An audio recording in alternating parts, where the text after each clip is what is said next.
امروز اومدیم محله آفسالار شهر زیبای آلانیا، جایی که همه میان از منظره و طبیعت و سواحل خلابش لذت ببرن.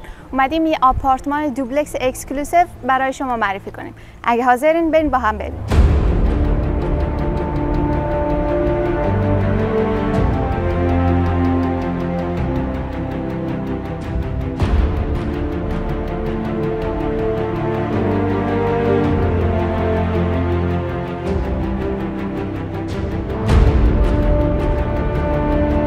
این مجتمع مسکونی شامل همه امکانات است، مثل استخر سرپوشیده و سرباز، فیتنس، سونا، حمام ترکی، کافه، بار، مناطق مخصوص برای باربیکیو و بیشتر.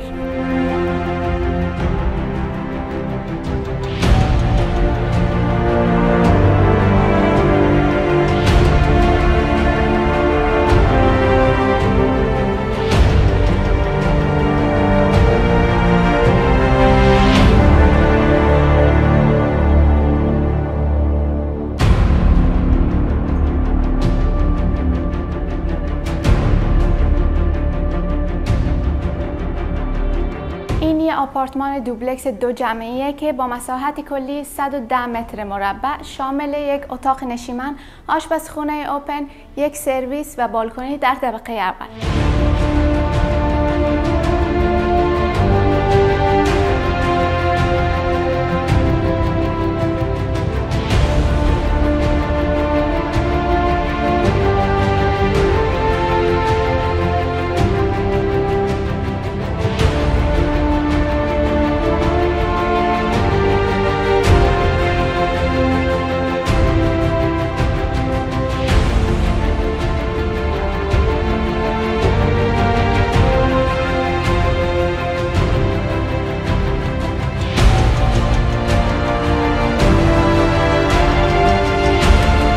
در طبقه دوم دو اتاق خواب، یک سرویس و یک بالکن مشترک موجود است.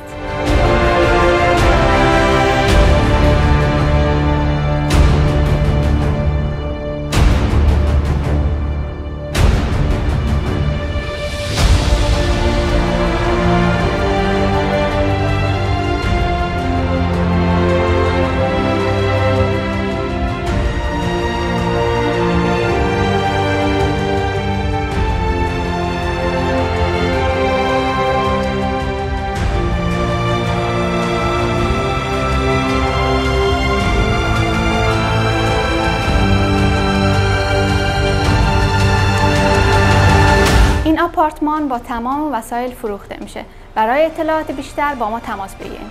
امیدوارم روز خوشی داشته باشین. خدا نگهدار.